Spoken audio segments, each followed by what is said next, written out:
আসসালামু আলাইকুম ভিউয়ার্স। আজকে আমি আপনাদের বানিয়ে দেখাবো চাল কুমড়া ভাজি। প্রথমে আমি ভালো করে কুচি কুচি করে কেটে নিয়েছি চাল কুমড়াটা। এখন দিয়ে দিলাম একটু হলুদ গুঁড়া, তারপরে দিয়ে দিব অল্প লবণ। লবণটা দিয়ে ভালো করে মেখে নেব।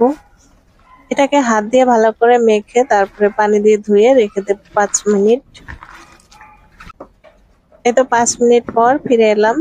এই তো পানি উঠেছে এটার নিচে, তো পানিগুলো চেপে অন্য একটা পাত্রে উঠিয়ে নিয়ে তারপরে এটা ভাজি করব।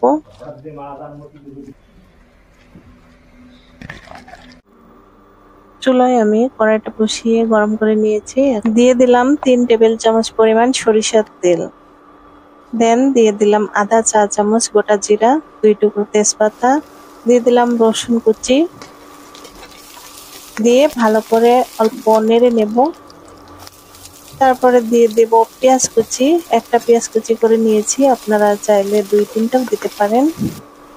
পেঁয়াজটা হালকা ব্রাউন কালার আসলে এখানে আমি চাল কুমড়াটা দিয়ে দেব, দিয়ে ভালো করে নেড়ে নেব।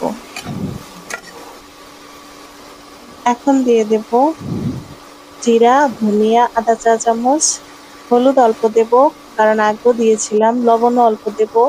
আগে লবণ আর হলুদ দিয়ে মেখে নিয়েছিলাম, সেজন্য অল্পই দিলাম।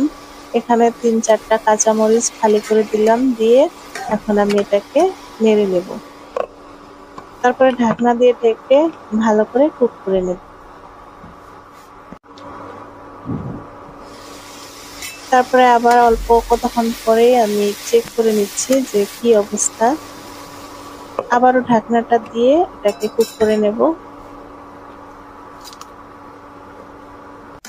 এই তো আমার কুমড়া ভাজি হয়ে গেছে। আজকের রেসিপিটা কেমন লাগলো অবশ্যই কমেন্ট করে জানাবেন। আমার চ্যানেলটি ভালো লাগলে সাবস্ক্রাইব করবেন।